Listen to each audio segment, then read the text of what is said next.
Hello, everyone. Welcome to another Green Dragons Gaming. Without us, they wouldn't feel like winners. Without them, we couldn't look so good. So I know we're expecting Game 5 from Hogsfest, but this is something special. I've got just got a game in with Prettyboy. And for those of you who don't normally watch this channel, this is going to be Ninth Age. So it's going to be a Ninth Age Battle Report. We're out here in Westchester. If you live in the area, traveling through, please reach out to me. Okay, and this is going to be a dragon battle, Green Dragon on Green Dragon. So myself, Mark, Dwarven Holds, versus Prettyboy and his Orcs and Goblins. What's up, guys? So with his reemergence to the YouTube channel, here's his list. Please feel free, pause it, and do whatever. Just quick question, Ryan, what was your theme with this list? What were you thinking when you built it? Well, there's clearly no coherent theme to this. It's just a bunch of random shit that I put together. No, it's that's Orcs and Goblins. That's true. That's very fitting for the army. No, this is like I played a similar list to this in previous months, and then it's just it keeps getting slowly tweaked over time because we're trying out for the ETC team. So I keep finding things I like or I don't like or the team wants to see. So basically, this is like a very balanced list with just to try to incorporate some shooting to be able to deal with chaff or lone characters, monsters, things like that. But yeah, this is definitely not a skew list. This should hopefully be able to handle most armies that it sees on the board. And I don't see this as a list either that's meant to get like huge wins most of the time. Try to get like mid-range wins or take small losses. I think you can get some huge wins here with this. I mean, depends who you're playing against, but like if I'm playing my normal KOE, I'd have issues with this list. I mean, Iron Orcs right there. I don't want to touch them. The Ed Bashers with the Rending Banner, yeah, I don't want to touch those. So I think anything that's going to be relying on armor is going to be an issue, but I think you'll have an issue with things that may be striking first. Like almost everybody. That is almost everybody. But no, I'm talking like warriors and things like that might give you grief with this list. Yeah, warriors are tough for a lot of people right now. But I agree, and I've gotten big wins with this list before. But I tend when like I'm looking at a lot of pairings, I tend to see like a lot of yellows, greens, maybe a couple oranges. Things like that. That's right. You gave me a green. I did. We'll see how that went. And I rated him a yellow because again, so I'm not playing KO. I'm playing my Dwarven Holds. I'm going to be going back to little Dwarven Holds. As I said, I'm going to be start painting some of my Dread Elves here soon. I gotta show you Hydra I got back there. Here's my list. So again, pause it, look at it, do whatever you want with it. So here's my theme to this: is I have two anvils that have something that's going to hit and hurt that you don't want your characters to go into. You don't want your monsters to go into. Because I've got the Strength 6 Greybeards, which I'm not going to lie to you, I did not like. And I've been telling Ryan since I made this list, I did not like the Greybeards. Because I just don't like Greybeards with great weapons. And my Dragon Seeker. The Seekers themselves are delivery system, and he is meant, I'm seeing a lot of monsters in the meta, he is just meant to go up and smash, and he's also meant to go into, say, a Portent Lord, because I charge in, I'm Agility 9, he's Resilience 5, I'm hitting on 3s, wounding on 2s. And I'm not sure. A lot of times I just see Duststone. I don't see a. Yeah, it's mostly the one-up rerollable build. Yeah. So that's what he's designed for, and that's it. So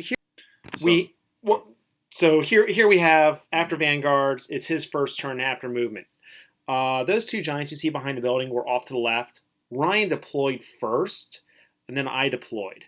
So. And I picked sides. I picked the bottom. So, Ryan, with this, what were you thinking with your deployment? Well, as far as because Mark picked sides, I got stuck where I was. There was one small advantage to the objective because the token is essentially behind that big impassable terrain.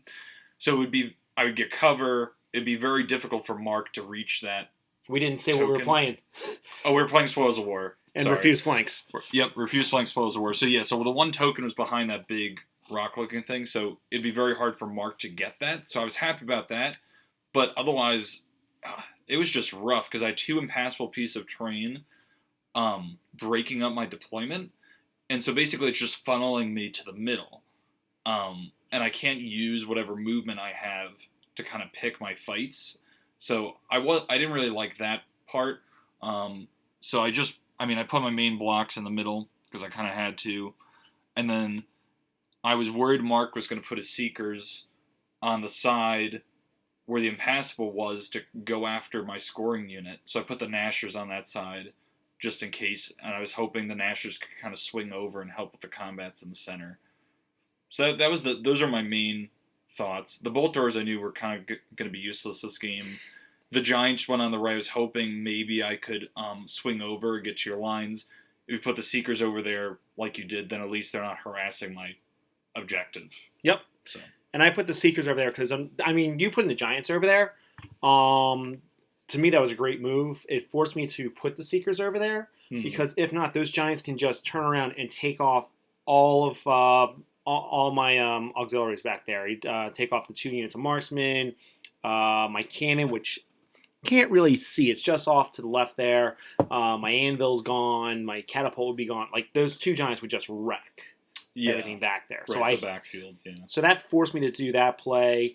The unit on the right in front of my little junior over there, that is my vanguarding. I moved up. So one thing that Ryan and I had the conversation about is there is a rules change with Ninth Age, which I don't know when it occurred between Warhammer Fantasy Battles, may they burn, and sorry, I still can't forgive GW, and Ninth Age, is that it's not being behind a wall. It's your facing has to be on the wall. And that's because the wall is 1 inch, and back in GW era, you could not be on a wall. You actually split up your unit. Okay, where one unit was on one side, one unit was on the other side. Now you don't split up the unit; you can actually be on the wall. Yeah, I hadn't heard of that. I thought you still had to be behind the wall, but yep. And someone called me on it my last game, which is why I knew about it. So definitely feel free to go look that up. So I positioned them. Well, this is his turn. What were you thinking? So one thing I should note too is you're going to see 3 random models on the board. So I have 3 Huntsman spiders. I have 3, basically chaff characters.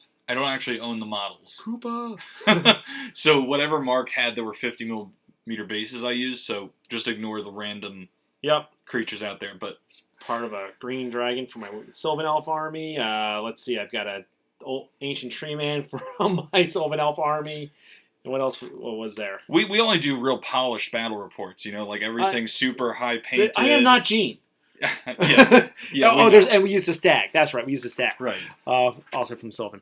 All right, so keep going with. So you're coming around the mountain. Right. So I have the objective.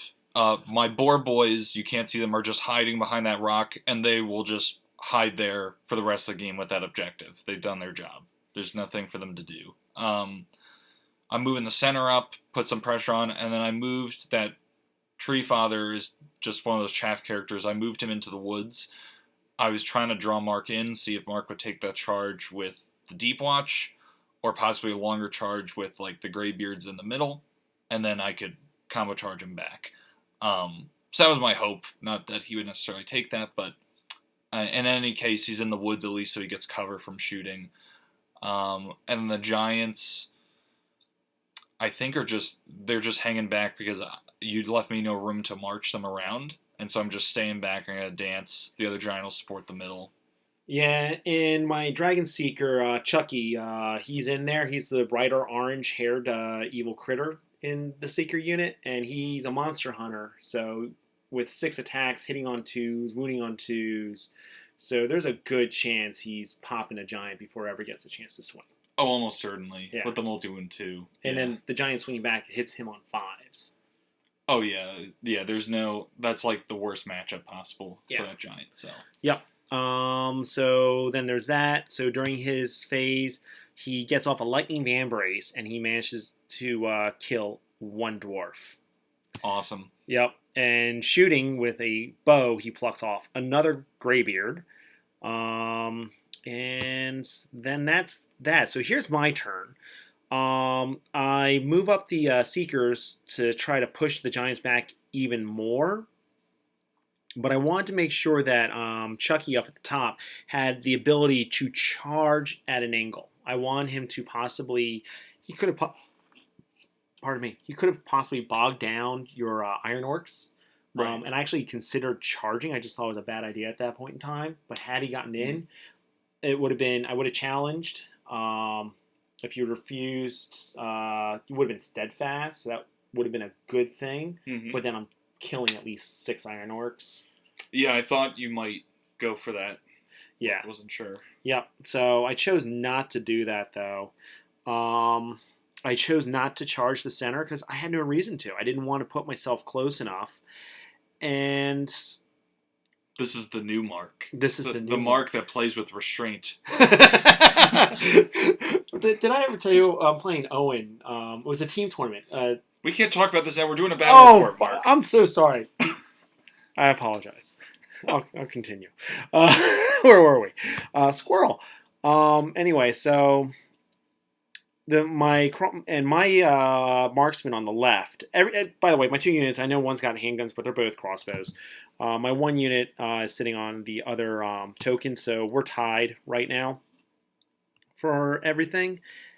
And this is just how it looks. So during my turn, first I do 10 shots, and I think I only do 1 wound. Then I do another 10 shots. I think I do another wound. So I'm like, damn. But I didn't have any good shots with the cannon, so I plucked them off with a cannon.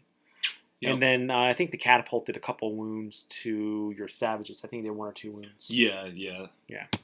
So his turn. Let's see. I see the giant trying to get around my back end all the way back there. It was just out of line of sight. So go ahead. Yeah, so I had 1 charge this turn. Mark's 10-man warrior unit was in. I needed a 10 on Swift Stride with the Nashers. And if I made it, I would overrun and hit like the Seeker chaff, and then would also chaff up the Greybeards in the middle. So I went for it. Mark made the safe play and just fled, and they fled like to the other side of the board. So the Nashers got stuck there.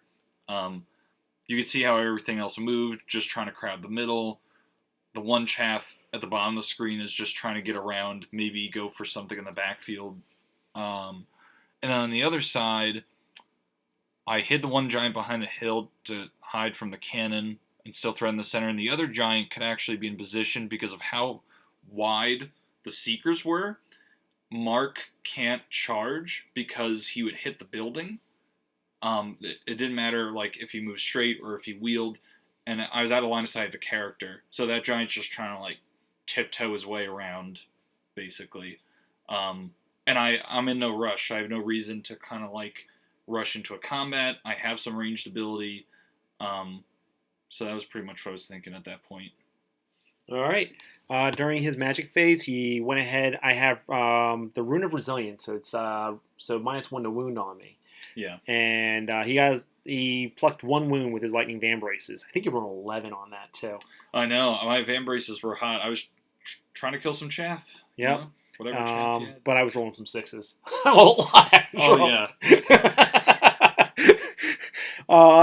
This one little Vengeance Seeker Junior will come back. So let's see. So this is the end of my movement phase. I had a 10-inch charge. Or 10 on dice. I needed 10 on dice. 10 on dice. And I looked at where, I'm just going to go back a few. So from here, 10 on dice. All right. It doesn't put me in a bad spot. I have backup plans at this point. God forbid I fail, which I expect to fail.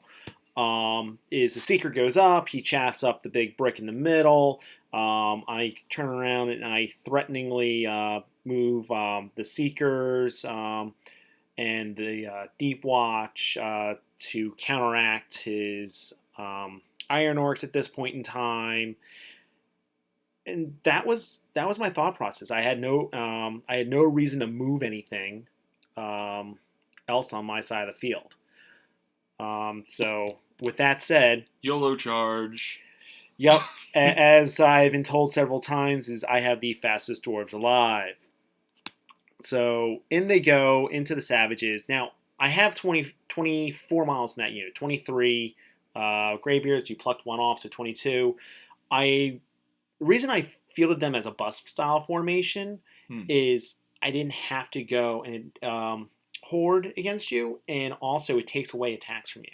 Oh, it definitely benefits you to go narrower um, formation, Yeah. especially since you're going last anyway. Well, it depends on whether or not, like, if I'm what I'm going up against. Like, sometimes Hmm. you want those more attacks and things like that. Yeah. But here, no, I just went narrow, and again, I ruined a courage, which I had to declare, but I figured I was going to be stubborn or maybe possibly winning that combat. Yeah, I was interested in this because, and that's why I took the risk of you possibly making that charge. I figured even if you charge and you get like one spell off, because the ferals are just a great matchup for them, Yep. I figured I could still probably win it just because there's no shield wall. And Yep. you're getting no saves. I have a ton of attacks. You only have like 11 attacks on me besides the BSB. Yep. So, 10 attacks, yeah. or 10 attacks, 10 right? attacks and then the BSB. Yeah. But I managed to get 2 spells. I had Rune of Resilience and I had Rune of Gleaming up. So it was 5s and 4s. Yeah, I failed on, I think, 2 dice to stop one of the spells. So Yep. that was not good. So I think you did 2. So combat, I did only 3. No, my BSB did 3 wounds, and then the unit itself did a couple wounds. You did. We tied on wounds. Did we tie on wounds? Yeah, we only did 5 wounds to each other, but you won on static res. Okay. Yeah. And he's got one of his huntsman spiders back there, so I turn around and I overran, and that's the way the board looks. Now, if you look where Junior is, he is positioned in such a manner so that his herd cannot get around that impassable piece of terrain to get into them. Well, I can't see them now anyway. No, you could. Really? I checked. You could. Oh, okay. Yeah, no, that's why I had to turn around and do that. Gotcha. And the ferals got away. Yeah, and the ferals did get away. Yes, the fastest dwarves versus the fastest orcs. Yeah. Orcs have never ran so fast. And let's see. I pretty much kind of gave up because I didn't want to play chicken with the giants, and I figured give it a chance. So I moved my seekers up the way you see them here, and Ryan's taking full advantage. He just is now shifting that one giant to go do what I feared of taking out my backfield. Ryan, go ahead, take it away. Yep. Nashers have to charge the chaff piece now. In the middle, things are not great, but they're not bad because the ferals rally. So I keep the points for the ferals and they can come back. And now Mark's Greybeards are essentially isolated. And I have a bunch of units around them that can deal with them. The problem is that he overran into my chaff piece, so he's likely going to kill that guy, and then he'll get a choice of charges. So I just evacuated the characters out of the bunker. The bunker just do like a swift reform and sit there.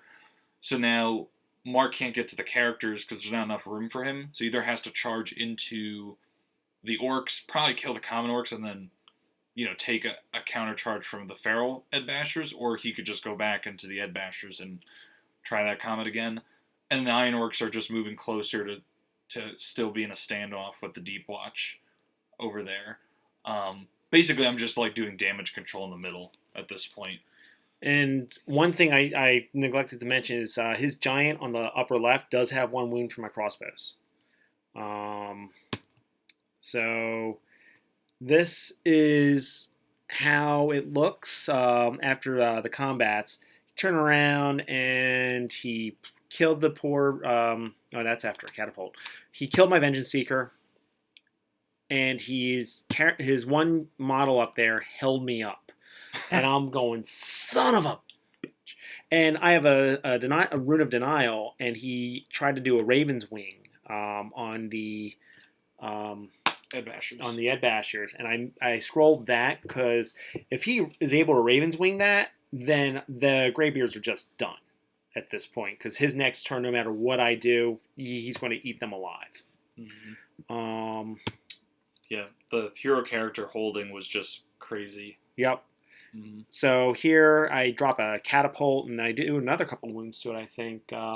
Oh no, this is after the catapult and crossbows. Yeah, you shot the shit out of them. Yep. Hmm. And yep, because that's exactly what did it. So, let me go back. I skipped something. So you can see up here at the top is that Chucky is no longer in his unit. I'm hiding him behind the building so that I think one of your bolt throwers had line of sight. Maybe. Yeah, but you were blocking yourself, I think. Yeah, because the two at the top of the field did not, but the one all the way on the right flank, but you couldn't see through the lines. I mean, basically, the bolt throwers had nothing to shoot at the whole Yeah. game because Mark's whole army is standard size, and I'm funneled in. So Yep. I'm chaffing up his anti-chaff at the bottom with Vengeance Seeker, and I took the Seekers, and now I'm chaffing up the Giant. The cannon put another 3 wounds onto the Giant, and I think I plucked off another couple of Iron Orcs this turn. And that's it. So now it's his turn. By the way, that fucking character held me up again. and at this point now, my character is sneaking wounds through Mark's BSB. Yeah, I got a 2-up armor save. It's a 1-up. Just wild.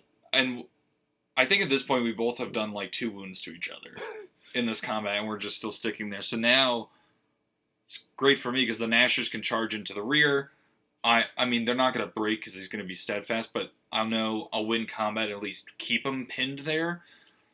But the problem is that because my character keeps holding, I can't countercharge the ferals because they're in the way, and I have no room to move anything. So the ferals are just standing there waiting for the character to die so they can countercharge. Now this was an interesting move. Mark had moved up his Deep Watch aggressively towards the center. I debated not charging them and just moving onto the objective. But the problem is then I'm dealing with extra strength and AP when you're charging in, plus magic and everything before I do any damage to you. So I don't know if I would do this differently, but I decided just to take the charge. I have a magic phase supporting, and it blocks you from moving on to the objective, at least. So I did that, and I'm just kind of moving stuff around, trying to like get out of my way. Like I'm trying to move the archers out of the way. The one giant comes over. He's going to try and help out with the Deep Watch. And what he also does is he chaffs Mark's Seeker character from being able to charge in. And then I move my casters over to try and zap the Seeker character, hopefully. So try for bows too. Right. So I mean, yeah. So basically, it's like if Mark lets the missiles through, then hopefully I could kill the character, and the giant can help out later. If Mark stops the missiles, then I can just buff the Iron Orcs and try to concentrate there. Yep. So there's a lot I was trying to accomplish this turn, but I was not in the best position. All my stuff was just in the way. I couldn't get out of my own way fast enough because of the weird Greybeard combat that was going on. So what ends up happening is he does manage to put 2 wounds on me there with Hand of Heaven, because I stopped the Hatred spell. Or no, yeah, you stopped my rerolls to hit. Yeah. Which is Bring the Pain, yeah. Yeah, Bring the Pain. Yep, not quite enough, but and then I tried to sneak like a bow shot in to kill him, but that didn't do it. All right. And then the Iron Orc Deep Watch combat, we kind of just traded wounds. We just did like several wounds. I won, I think, by like 1, and you held. Yep. So we just sit there. So I charged Chucky into the giant, and he's debating it because I think it was only 11-inch charge into your unit. Yeah. So this was my. And I challenged last turn, and I killed your champion. Oh yeah. So my champion's dead. Right. His king killed my champion. All right. So this is my conundrum: is he's gonna kill the giant. There's no way he's not gonna kill the giant. And not only that, but he could get an overrun on like a 9 or 10. It was a 9. Okay, to get into the unit, right? So it's not unreasonable. It's possible. My thought is if I flee, I'm going to get away, so maybe I could conserve the giant's points, force you to have to take a redirect test without a BSB, so you might fail the redirect test, and then to make the charge you would need an 8. Yes. So I figured, let me try and just flee and just not give you 320 points. and then have to make you make that roll twice. Mm-hmm. So the good news is I get away and you fail the charge. You pass the redirect, but you fail the charge. Mm-hmm. The bad news is when I flee, I fled like just enough to be within like a long charge range for Mark's marksman. And then when I flee from that, I roll 12. And I pop through my own unit and fucking chaff my ferals again. It's like, those ferals could just not get anywhere this game. All my stuff is getting in the way. Yeah, I think you need an 8, and the 8 would have forced you to pop through. But yeah, the 12 just like sent you well over. Yeah. I tried to redirect everything into the Iron Orc combat, which I was successful doing. However, I wasn't able to get there. I failed. I think I rolled a 3 with with Chucky, and I rolled a 9 twice because they were on the hill, and I needed 11. Oh well, that's it. You can also see that he is chaffing my cannon from shooting. So my cannon is going to go ahead and give that guy a lovely... Enema? Yep. I was trying not to say it, but yep. He's going to give him a lovely hot lead enema. Yeah, and I just put him to try to threaten that unit with the token, but... Yep, and I lost my champion and 2 or 3 other models. But meanwhile, the cannon did its job. I just couldn't take that risk that the cannon miss. Right. Even though I'm hitting on a 3, wounding on a 2, I couldn't take that risk. Yeah. And then over here, he has Smite the Unbeliever up on me, but I got Rune of Resilience and Rune of Gleaming up. Yeah, I knew that with your magic, I was going to have a tough time doing damage to you, so I was just trying to mitigate the damage you do to me. Mm-hmm. Since we're both stubborn, we could just sit there. So you were -1 strength in AP. Yep. At this point. Oh, I think it was a great play. Yeah. But that really helped the dwarves at this point. And do I have a pick of this combat? I don't know. But Yep, I do have another pick in just a second. Here, that fucking character kills my my character in the challenge. But I did kill you in return because it was your spider that killed him. Yes. Yes, we embraced in the kiss of death. Yep. And then I think you're down to 1 Nasher at this point. Yep. That's holding me up. Mm-hmm. And in the King's combat, the King challenged. He accepted with his BSB, and I did 3 wounds. Well, I did 2 wounds. You failed one of your armor saves. Yeah, through armor and ward, you did 1 wound, and then you rolled the 3 for the D3. Yep. Just crushed him. Yep. And that's all I had to do, and I don't think you did anything else to the Deep Watch. No, the Ironworks whiffed just because you had the buffs up and everything. And like I said, I had the fastest dwarves alive. I rolled a 10 on my pursuit roll. He rolled a 12 again. Yeah, I'm just running. I just have like this evacuation plan apparently in my own deployment zone. Yep. And let's see. That's So you can see how weird this is. How everything's just like stacked up. Yep. Back there. And the common orcs are facing to my left because they were shooting at Junior. And that's kind of... Well, here's the board at this point. Go ahead. Yeah. So everything rallies. And it's getting close to the end of the game now. And I'm realizing I'm in a tough spot because we both have 1 objective marker, but Mark... on his turn 5, can just swift reform the Deep Watch and pick up the center one. And I don't really have a good way to stop him. So my whole plan is I march with my archers, and I'm just going to try and push through Raven's Wing for them to fly onto the center objective. And then either I can pick it up on my turn 6, or at least just deny Mark from getting it. So we would tie the objective. And it's really the best that I could do. So I do that, and then my 1 chaff piece was able to get around and got into his catapult, so I'll get some points there. And you magic missiled or you. Oh, my bolt thrower. Yeah, The finally. one thing it did, it killed a Vengeance Seeker. Yeah. It killed a Vengeance Seeker. This here, we're just fighting back and forth. I eventually kill it. Yep, you did 2 wounds. I did 1 wound. And I do end up pushing through the Raven's Wing. I 5-diced it. I used a magic mushroom, got it, got them on the marker, but unfortunately there was no way to guarantee their safety from the Greybeards once they kill the Nasher. So then Mark's turn to kind of retaliate. Yeah, and I felt I did a good move. The only thing in retrospective, hindsight's 2020. I should have let the Iron Orcs go, claim the marker, and then just hit him again. Yeah. With the Deep Watch. Fair. Because at that point you're trapping yourself, and I don't have as much of a fear with that unit at that point.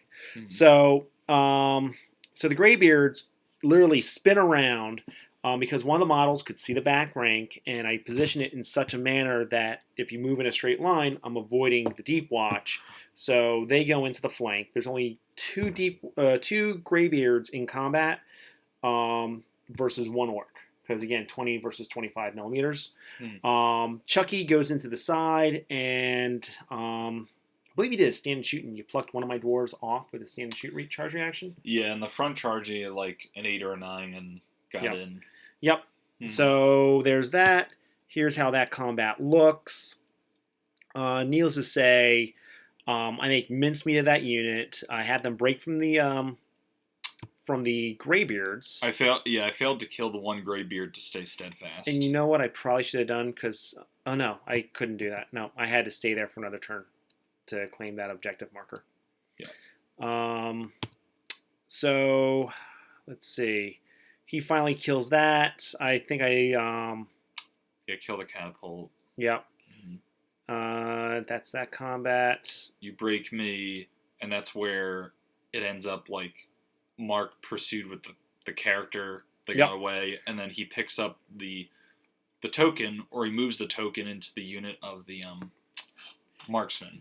Well, I would have at the start of my next turn. Right, you would have just picked it up on your turn 6. So the marksman had the token, and yep. So this is the way where you're now going into top of turn 6. I really like how I'm sitting right now. I have your Iron Orcs and your Savages chaff behind your Giant. I'm leadership 10 versus that Giant. I've got D3 wounds, strength 5, going off agility 4 with all these saves. He'd have a 4-up ward save in combat. You'd be hitting him on 5s. The unit. I am actually pretty happy with where I'm sitting right now. So, during his turn, we're just going to go here. He clears a charge with a Giant.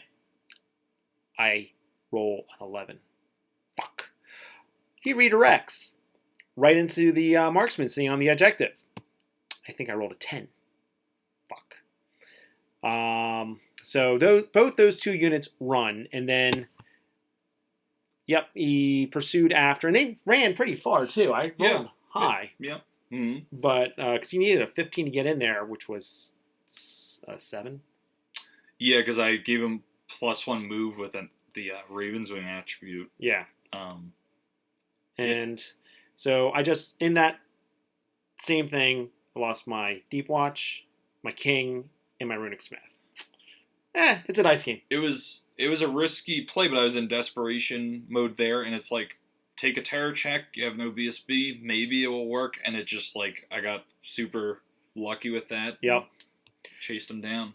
And over here, his common orcs kept running. They ran through the unit. You charged that unit with your huntsman, and I did 1 more wound to it with the stand and shoot, and then I plucked that last wound during close combat. So, yeah, this was a mistake I made, is I should have done the Giant charge first. What did that do with this side? Because the only reason I made the charge with the Huntsman Spider into the crossbows was because, again, I was kind of desperate. I was thinking maybe he could break them, and if he does, then you drop that objective. Yep. Otherwise, I would have just conserved the points. Yep. But I just did the charges in the incorrect order. I should have done the Giant first. And then, after all that happened, then I could decide if I wanted to charge him or not. Absolutely. Yeah. So after killing the huntsman, I turned to the common orcs just so I could get full points off of them and force them off the field. And that was that. So it ends up being a 13-7 Orcs and Goblins, but it all came down to this. Because if, let's see, let me just pull that. Giant's a freaking hero. He is, because that swung this game. That's 735. That's 8. That's over 900 points just for those two characters, because the Runic Smith is 375, the King's 535 plus the extra 200, and then the Deep Watch is I think 495. So. Oh yeah, that was the whole ball of wax right there. Yep. Yeah, it was a really fun game, but a weird game nonetheless. Yeah. Like a lot of strange things happening. Both our BSBs just decided to lay down, lay down and die. The same turn. Yeah, and it was like, I was so clogged up because of the two impassable pieces being in my deployment zone. It was pretty rough for me. I mean, you made a great choice by choosing the opposite side. Yeah, and I think it was, the thing is because, let me go back to that very first, wrong way. Because I don't have a lot of options for deployment. Yeah, so here we are. The way that you're kind of force deployed, I did not want to be upfront and personal with you. I wanted to bide my time, let my cannons and my catapults and my marksmen do their job. Oh, yeah. Because if I could take out your chaff and then get my chaff in, because you have no way to go after my chaff if I hide them correctly, and they can do their job. Right. And the way my magic works is I've got the Banner of Wisdom on the Greybeards, and then I just doubled up on everything else. Oh yeah, I liked your magic setup. I mean, little did you know that my chaff characters can just kill your characters. Apparently so. No problem. But yeah, with that said, it's that was my whole game plan. Is I don't like playing the corner, and I don't think the way this looks, it doesn't look like a dig corner.